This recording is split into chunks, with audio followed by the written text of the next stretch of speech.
નમસ્કાર, આપ જોઈ રહ્યા છો નેશન પ્લસ ન્યૂઝ. હું છું આપની સાથે હેતલ ભગત. ગીર સોમનાથના વેરાવળમાં ફરી જાહેરમાં મેડિકલ વેસ્ટ મળી આવતા ચકચાર મચી જવા પામ્યો છે. જેમાં ડેપ્યુટી કલેક્ટર કચેરી નજીક જ જાહેરમાં મેડિકલ વેસ્ટ મળી આવ્યો છે. કચરો ફેંકનાર સીસીટીવી કેમેરામાં કેદ થયો છે. કચરાના બંધ કરાયેલા પોઈન્ટ પર મેડિકલ વેસ્ટ ફેંકાયો છે, જેમાં નજીકના જ અમૃત મેડિકલ સ્ટોરના સંચાલકે આ કચરો ફેંક્યો છે. જિલ્લા કલેક્ટર દ્વારા કડક કાર્યવાહીના આદેશ આપવામાં આવ્યા છે. તાલુકા હેલ્થ ઓફિસર દ્વારા પોલીસ ફરિયાદ નોંધાવાઈ છે. તો વેરાવળ પોલીસે કચરો ફેંકનાર અમૃત મેડિકલના માલિક પંકજ ગોદાણા વિરુદ્ધ એફઆઈઆર નોંધી છે.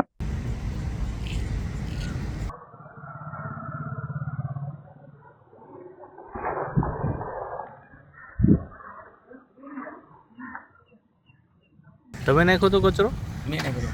કેમ? એમાં શું છે? ખાલી બોક્સ જ છે. ના ના, દવાઓ છે ને. નથી, દવાઓ નથી. અરે છે દવા. જોઈ લો.